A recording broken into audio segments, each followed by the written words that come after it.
M'envien aquest 16 de febrer de 2026 un vídeo fet pels serveis de propaganda d'Aliança Catalana, intitulat El sorprenent missatge de Sílvia Orriols, on es justifica que el partit no demanarà la destitució de Sílvia Paneque pel desastre de Rodalies i n'expliquen els motius.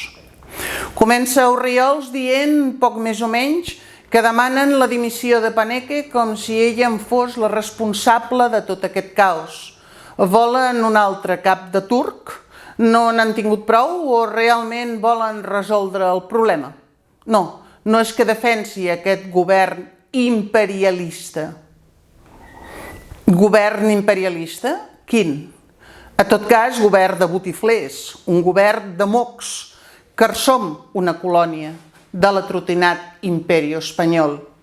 I com el PSC n'és una sucursal del règim, faig com Joan Fuster i els tracto de mocs, perquè pengen d'un nas estranger dit PSOE.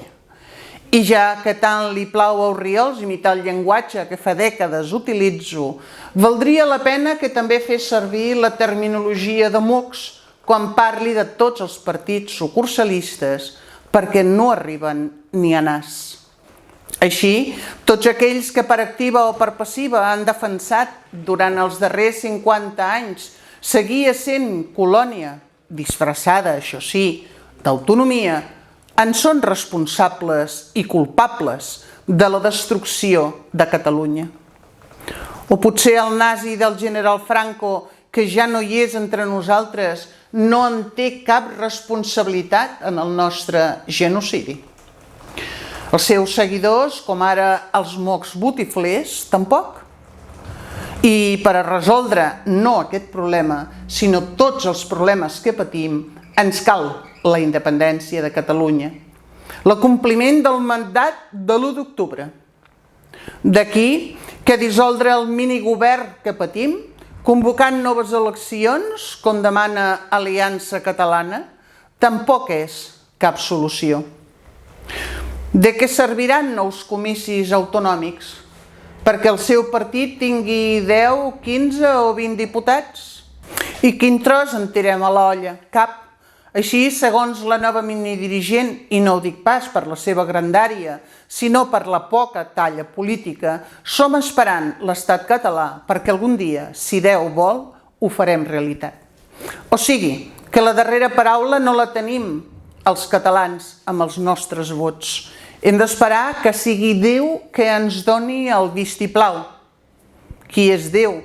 Perquè els astronautes que fa molts anys que viatgen per l'espai no l'han vist mai.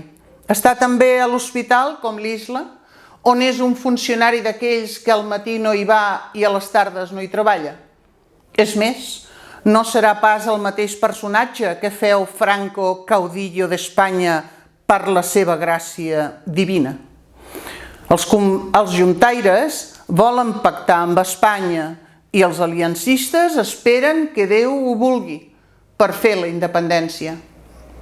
I no és deixadesa crònica el que pateix Catalunya, com diu la nova minidirigent, sinó espoli, robatori, colonialisme.